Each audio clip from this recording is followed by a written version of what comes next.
அந்த மாதிரி இந்த மாதிரின்றது கோயம்புத்தூர்னாவே அந்த மாதிரி நியூ இயர் செலிப்ரேஷன்லாம் வெயிட்டாக போயிட்டு இருக்குதுன்ற மாதிரிலாம் இல்லை. ஏன்னா மொக்கையாக தான் போயிட்டு இருக்குது. ஏன்னா சாங்கில் எதுவும் ப்ளே பண்ணல.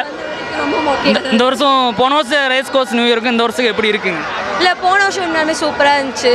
இந்த வருஷம் கொஞ்சம் மொக்கையாக தான் இருக்குது. போக போக மேபி இன்னும் ஒரு 1 or 2 hour இருக்குல்ல, அதில் ஏதாவது எப்படி இருக்குன்னு நினைக்கிறீங்க? உங்களோட ரெசல்யூஷன் என்ன அடுத்த வருஷத்துக்கான?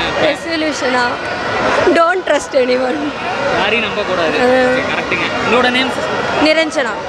இந்த டைம் போன வருஷம் உங்கள் கூட இருந்து நியூ இயர் செலிப்ரேட் பண்ணியிருப்பாங்க. ஏதோ ஒரு பர்சன் யாராக இருக்கலாம். ஆனால் அந்த டைமில் நீங்கள் அவங்க மிஸ் பண்ணனா எந்த பர்சனாக இருப்பாங்க? இல்லை, அப்படியெல்லாம் யாருமே இல்லை. கூட எல்லாமே இருக்கு, எல்லாமே இருக்காங்க. இருக்கவங்க இருக்கிற வரைக்கும் இருக்கட்டும், அவ்வளோதான். Okay okay super. உங்களோட நேம்? நிரஞ்சனா. சாரி, நீங்கள்? திவ்யா. உங்களுக்குலாம் நியூ இயர் செலிப்ரேஷன் எப்படி போயிட்டு இருக்கு? எப்போ ஓகே, நல்லா போயிட்டு அடுத்த வருஷத்துக்கான பிளான் என்ன வச்சிருக்கீங்க? அது அப்போ பார்த்து